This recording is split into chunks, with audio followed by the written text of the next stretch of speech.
So, if you'd like to tell us a little bit about yourself. Right, so I'm Catherine. I'm a final year medical student. I've been at Nottingham University for 5 years.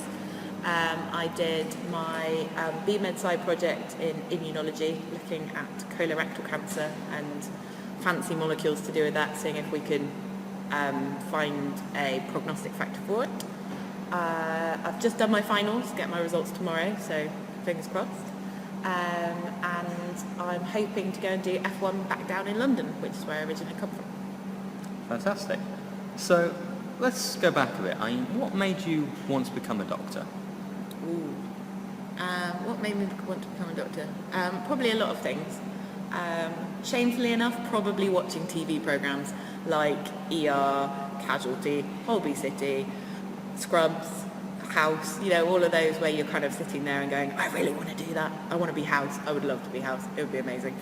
I was in hospital when I was 16 because I had appendicitis, so I had to have my appendix removed. That was horrifying, but actually I really enjoyed it and just sat asking doctors lots of really irritating questions rather than doing anything else. And then I did a lot of work experience, and genuinely I just like people. I didn't want to sit in an office all day. And when I was about 14, I went and sat in an office for a couple of days as part of sort of just earning money as you do when you have no money. And I got really bored. And I was like, I can't do this. I have to do something outside or where I'm constantly moving. And that's where the idea of being a doctor came from, I think. Good stuff. So, why Nottingham? What made you choose here, and what were your other choices? Okay, so for medicine you get 4 choices, or you did when I applied. I think it's still the same now. So I chose Nottingham, UCL, which is in London, Cambridge and Southampton. I chose Nottingham because I did Medlink, which I think my interviewer knows a lot about. And I spent 4 days on University Park campus hearing all about different doctors, different things, and about the medical school itself. Fell in love with the campus, so that's why I picked Nottingham. I picked Cambridge because I viewed myself as quite intelligent and big-headed and thought, why not? If I got into Cambridge, it would be a really cool thing to boast about. I didn't, I got rejected, but never mind, because actually I think I would have hated it, and they create more research clinicians rather than practical clinicians, so probably a good thing. Southampton don't interview, so that's why I picked that one. And UCL's at home, so I could have lived at home for free. Got you. So, now they're here, tell me a bit about Notts. What's it like to be a student here at Nottingham Medical School? Well, it's great fun. I'm sure any student at Nottingham will tell you it's great fun. You've got the standard student life, you've got like world-class teachers, lecturers, you've got all the facilities that all the normal students have. So you've got all the societies, we've got God knows how many now, but if you can think of it, there's probably a society of it, like the rules of the internet and stuff. And then why Nottingham for medicine in particular, they do dissection rather than prosection, so you get your own human body to dissect between 10 of you, and you go through the whole human body. And I don't think I would have learned anatomy any other way. I can't read textbooks, I find them boring. I'm very hands-on, practical. We get to do a degree that's kind of integrated into our 5 years rather than adding an extra year on, which was great. And because everybody does it, it's sort of, you just go along with the flow, which is really nice.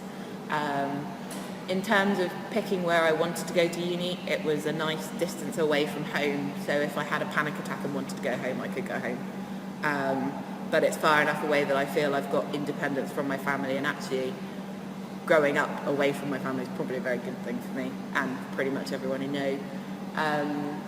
Nottingham does lecture-based teaching, so it's 2 years of lectures based on physiology, anatomy, cells, biology, a little bit of chemistry, and then you do half a year of your dissertation, your extra degree, and then you do 2.5 years of clinical, so you're placed around Nottinghamshire, Derbyshire, and a little bit of Lincolnshire for multiple different placements in different specialities. I think now there's roughly a half and half split between PBL universities, which is problem-based learning, and lecture-based, so it just depends how you like to learn. I quite like being spoon-fed because that's what happened to me at school, so lecture-based was really ideal for me. I think, yeah, Nottingham's is great. I love it. Oh, brilliant. So, could you tell me a story about your time here? Oh, God. Which ones am I allowed to tell that won't get me in trouble? That's the question.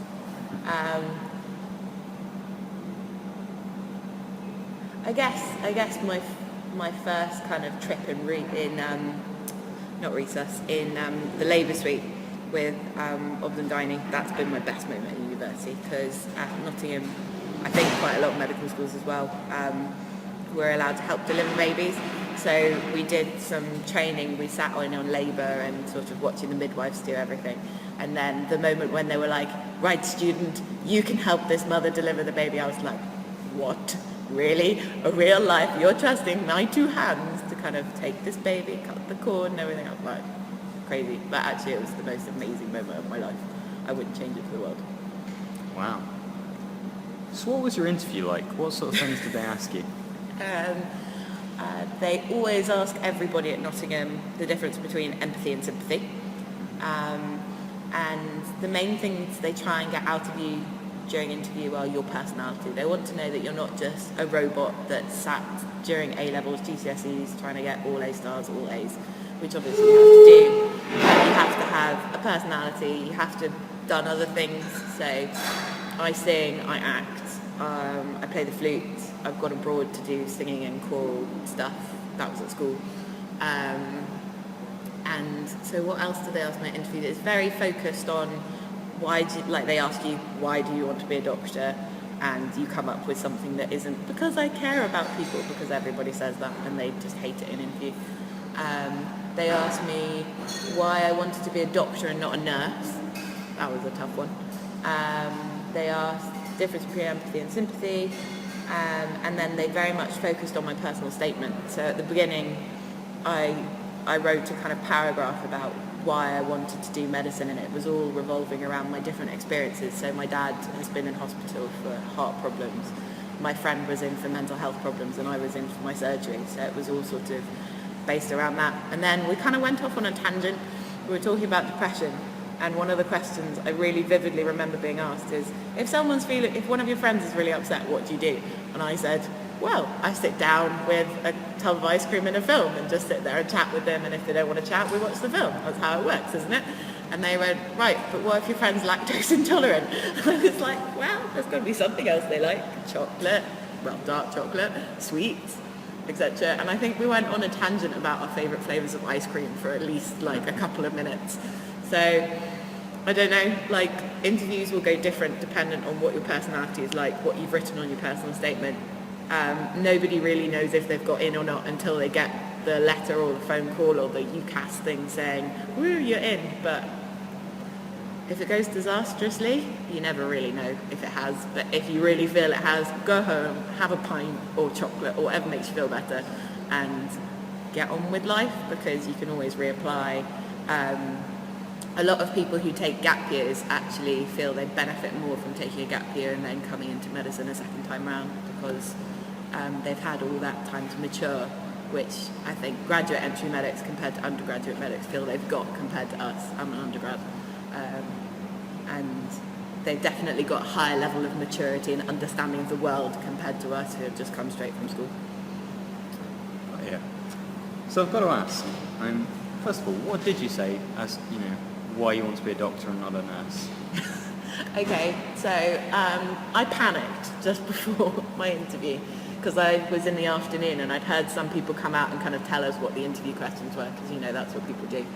And I called my mum and was like, what's the difference between a doctor and a nurse? What do they actually do? And she said to me, doctors diagnose and treat, whereas nurses just treat. So I said that.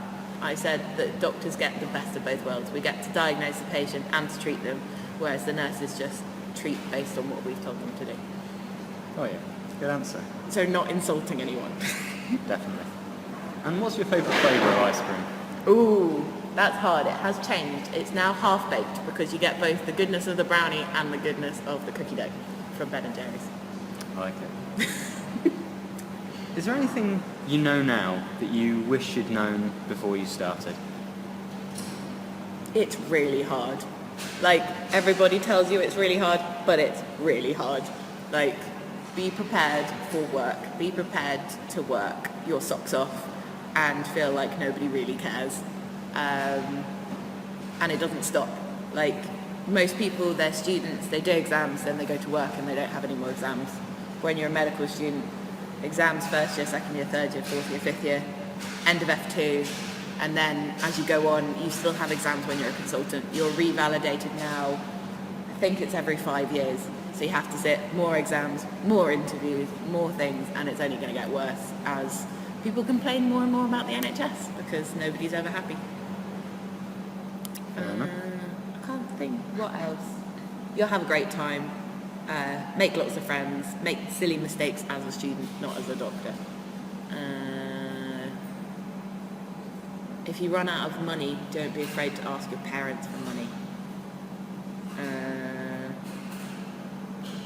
What else didn't I know when I came to uni? Oh, they tell you at Nottingham, they tell you to buy Kumar and Clark. Don't bother. It'll end up as a kind of doorstop for your door for the next 5 years. So, being a med student here, you said that the workload was quite large. What's the work like? I mean, how's it split between academic and kind of, practical Okay, and so on? so when I did first year, I'm not sure how much it's changed. When I did first year, it was very lecture based, so sort of 9 to 5, you got your Wednesday afternoon off for sport like everyone else does. There's not really homework as such, but it was more, we have a book of objectives that you have to that the exams are set on. So you revise the way you revise. So I worked solidly all the way through writing notes, because that's what I do. One of my mates, probably shouldn't name him, is very good at cramming, as quite a lot of guys I know are. So they kind of didn't work. 3 weeks before, cram it all, and everybody seems to pass. So it's whatever you're good at in terms of revision. Workload, there's still time to do extracurricular activities. So I was part of about 5 societies in first year, a few less in second year, but that's because I was more picky about what I wanted to do. I was president of a society, vice president of a society in third year, president of the society in fourth year. It's really, uni is what you make of it. You can sit and drink around, play video games with your friends as much as you like. You can join societies, you can do anything. I mean, the workload really kicks in more fourth and fifth year, just because there's a lot of clinical knowledge you have to learn.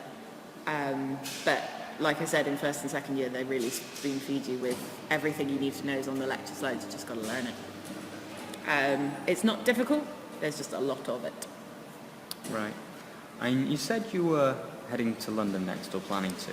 Mm-hmm. Where do you see yourself eventually, in the country, and in what area of medicine? I would love to be a paediatrician, so working with children.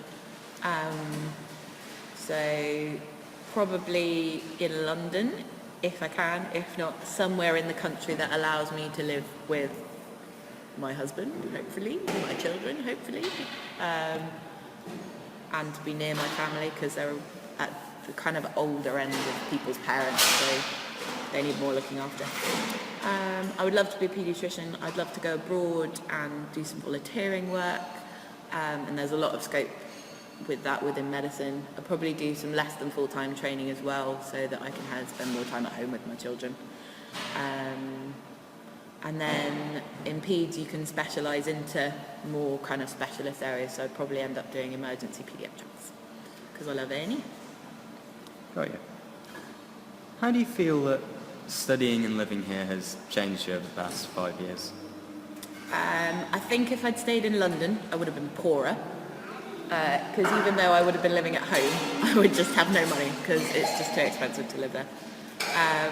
Being in Nottingham's been great, because I've been able to become my own person. Like, people that knew me when I first started uni would have described me as very introvert. But we did personality tests the other day and I was described as really extrovert. I was like, okay. it lets you, like, it sounds really weird, but sort of redesign yourself. So if you really didn't like who you were at school, you can just change yourself completely. Nobody has any preconceptions of what you're like. Nobody really judges you for anything at university, because most things that you do kind of, people go with the flow. You can be anyone who you want to be.